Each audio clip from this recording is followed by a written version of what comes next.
I think I was asked at very short notice by Indian Express that come in and have some interaction on some of the key happening topics. And there was I think one of the topic I was given that how to select the technologies, and I found I think it might be quite boring going to looking at a more theoretical or kind of a very prescriptive approach for and I think most of the people, when I look at the audience, and I saw the esteemed audience, and they have been doing it as a from the last many years this area. So I requested that let's look at some of the problem statements or the technologies which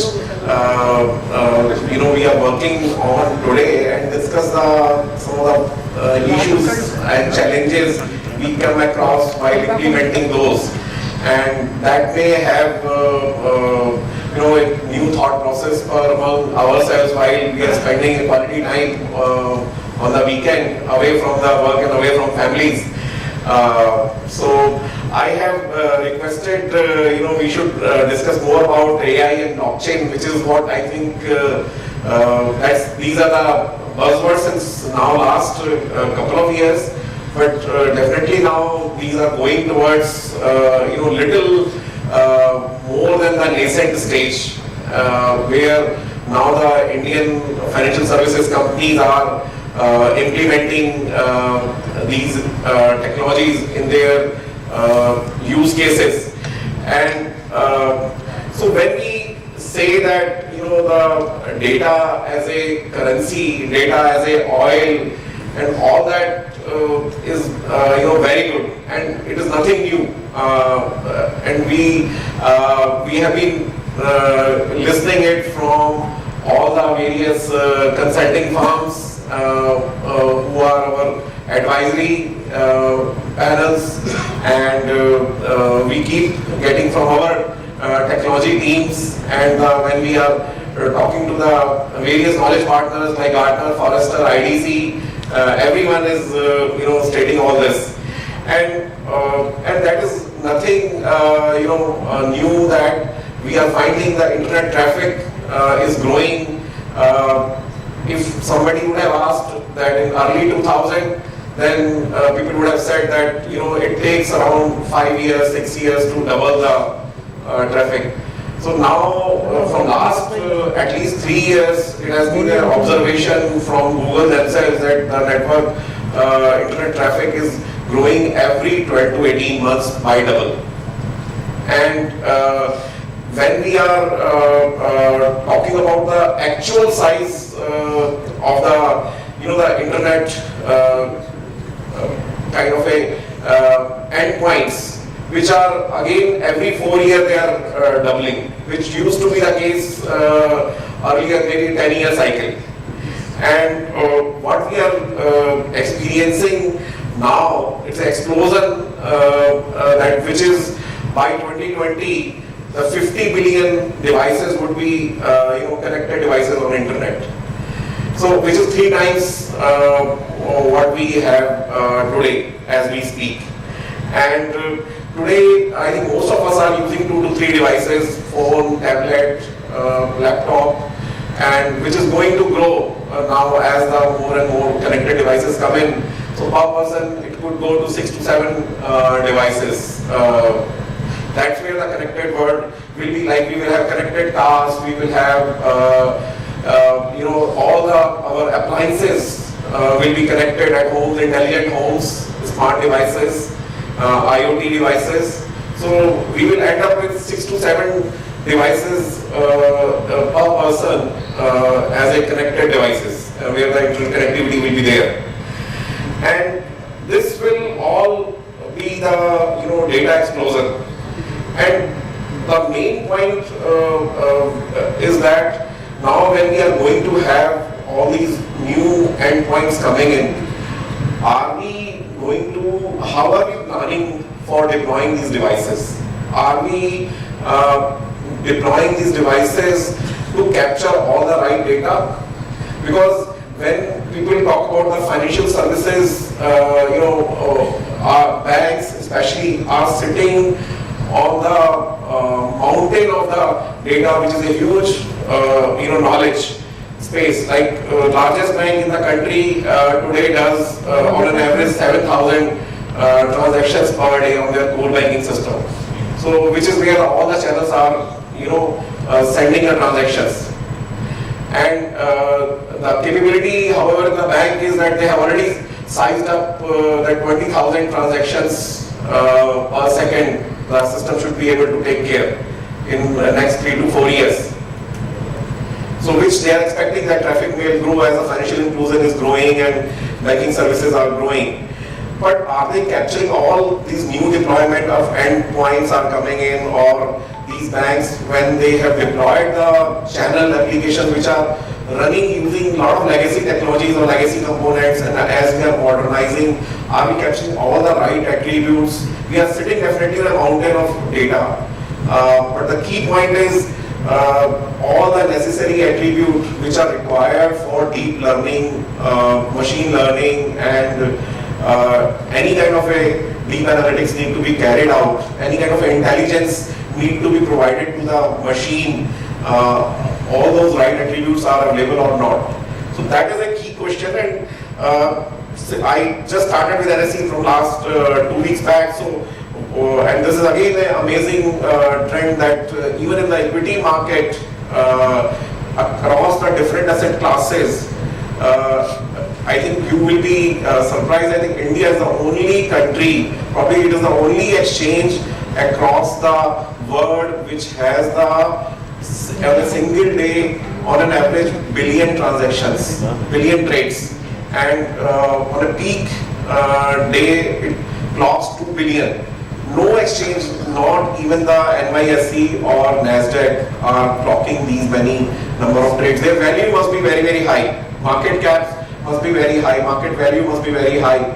But in terms of those transactions, when you see, so really I think Indian industry is sitting on a huge mountain of data, but one of the key challenge which we come across when we want to draw the information, knowledge, wisdom for developing any smart devices, smart applications, RPA.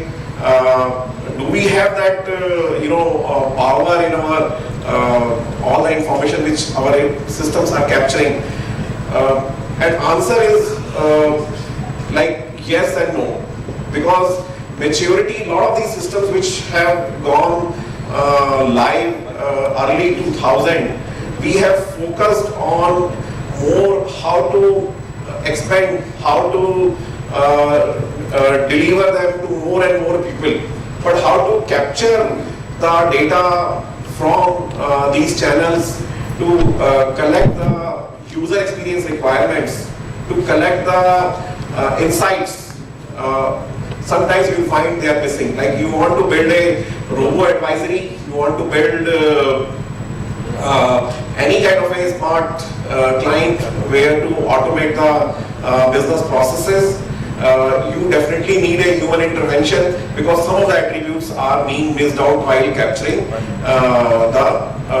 in any channel application attributes. Like for example, you may have a data center, data warehouse where like the SBI captures 4 TB of data, new data additionally gets added to their data warehouse. But are they capturing, all the banks are capturing the data from their ATM and POS channels, which is one of the prominent channel, which is when we look at the electronic channels definition. So whether merchants, merchant types, merchant subcategories, and when you have to draw out the right robo-advisory for the analyzing the portfolio of the customer, do they have, and even the systems across the banks are again living in silo mentality. Like there are silos are like depository accounts. There is a within the core banking there is a silo between the depository accounts and loans. And between the loans and mortgages, there is another silo. Then insurance is definitely the Chinese wall and the banking systems. Even though it's the same group of the companies. So and there are other silos as well. When you look even the global banks, whether retail and or the Indian banks, retail, commercial, investment banking, private wealth management.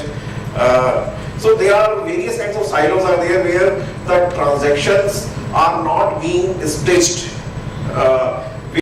End-to-end journeys of the customers are not being stitched and analyzed as a as a aggregated analytics, so that any kind of a intelligence, usable intelligence, could be built.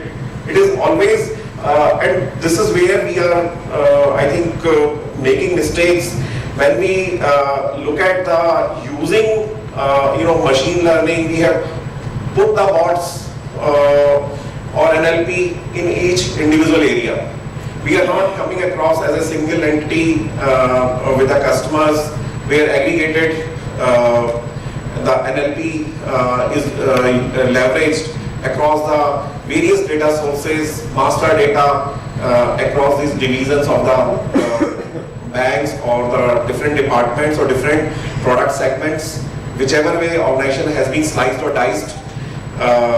And consequently, our chatbots are, not very effective to handle the customer queries, and they are giving very much like the responses of old railway, automated inquiry systems.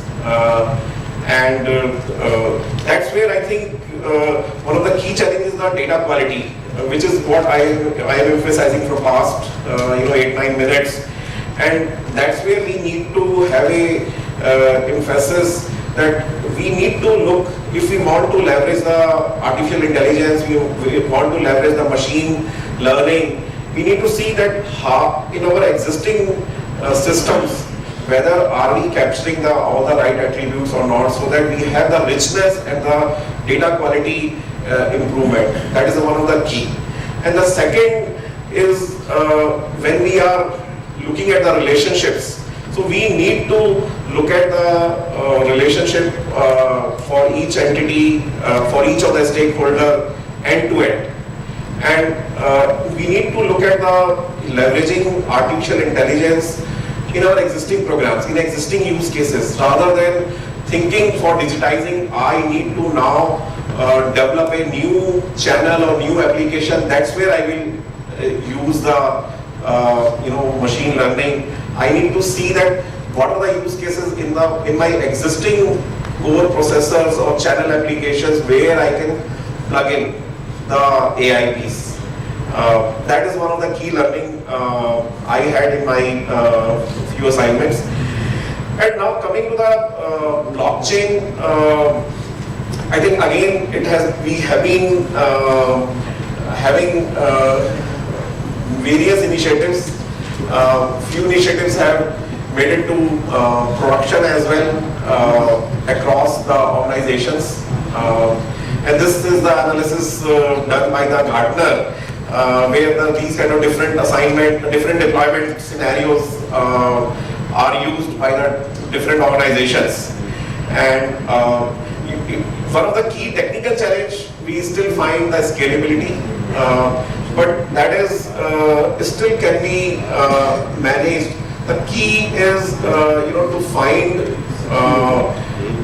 what is the when we say what are the right use cases for the sake of using the blockchain, for the sake of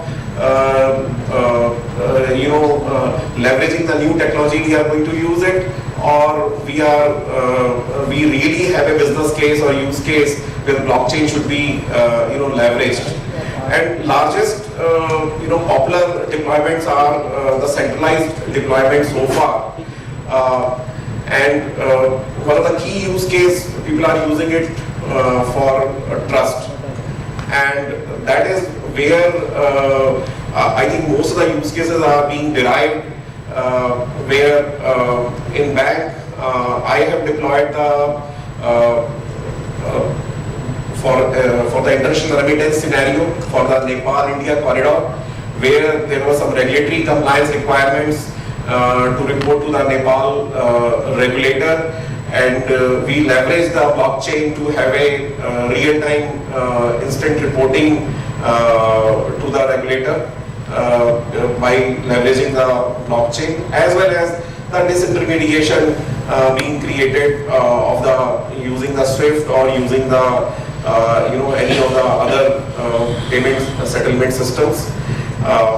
And there are some of the other key challenges which people are looking at is that how to explain business what Trust Plus is when they want to have, because normally the business wants to have a control of everything. So now, should we go for the distributed blockchain-enabled ledgers, and what it will gain in terms of trust, compliance, any kind of a regulatory facilitation. So there have been some challenges in that, and but we are slowly moving towards that. At least that business is now looking towards that. Definitely trust is one of the clear use case we should go for the blockchain technology. And getting another area is that when we are calling the various POCs, it is a POC because a lot of times people or teams are selling the blockchain POCs for the sake of experimenting or learning the new technology, but there is no real case derived that why it cannot be done with the existing technologies. So other than the trust and security, not many realistic use cases have been found on this, and convincing the business is one of the key challenge. People have found business is trying to invest into that. It is an emerging area,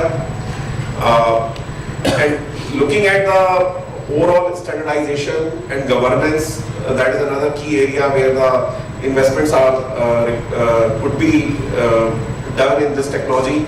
However, again, business finds it very, what my experience have been that not very convincing that we should go for such kind of technologies where a lot of unknowns are there.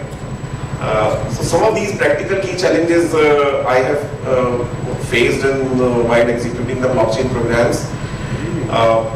So this is what I wanted to share in a nutshell with each one of you. Thank you very much.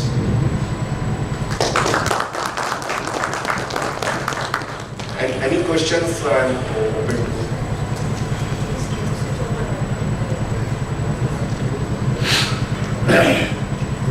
Any questions from the audience? Sure.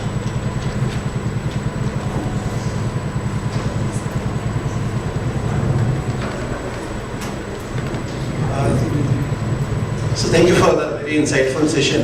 So my question is, what as per you are not the use cases in banking which can be taken on the blockchain? Not the use cases. I'm not asking for the use cases. Which people are pushing this should be in the blockchain because this has been also become a fad. Okay, this should also take to blockchain. So what as per you should not be on the blockchain? Actually, although I see one of the case like Ripple, I will give you an example of Ripple. Ripple seems to tell people that it's a very popular framework for using blockchain. Which is not a blockchain. That's another debate whether Ripple is a blockchain or a distributed ledger. That's one area. But I find, I think the way they are, many of these organizations are creating a disintermediation. This can be created using the existing technologies as well. While we are trying to push this more onto this remittance framework, while remittances, for example, NPCI. So NPCI had already created, say, IMPS as a scheme. And if this IMPS scheme is already trusted by all the stakeholders, and if we use all the recent technologies for putting the right security in terms of encryption or building a trust using the certificates or security technologies, so I think there is a equivalence with using the existing technologies. While the blockchain is a parallel or synonymous, but it does not surpass, it does not create a greater use case than what existing technologies are also able to fulfill. So some of these are the, I think, areas where I find that it is more like a overkill to learn. However, it is being projected that it is going to emerge like an internet. It will be future internet of the commerce world. But still, when it comes to the scalability and looking at the user friendliness, because the experience base is still you have to create using the existing technologies. It is a back-end processing where you can host it on the blockchain framework, and that's where I keep questioning a lot of people that why the existing technologies cannot develop. So trust is the only case I found where it could be have a parallel or little superior behavior than the other technologies. But definitely, like, looking at various, there are other cyber security risks which are like when we are working in financial services with the distributed nodes and all. So how I know that there are various replication of the copies of the same information replicated across the nodes. But in the event of real cyber attack, how these mitigations will work, nobody has explored yet. So I think still there are some unknowns are there. That's where the doubts are. Thank you, sir. Thank you very much. Thank you very much, Mr.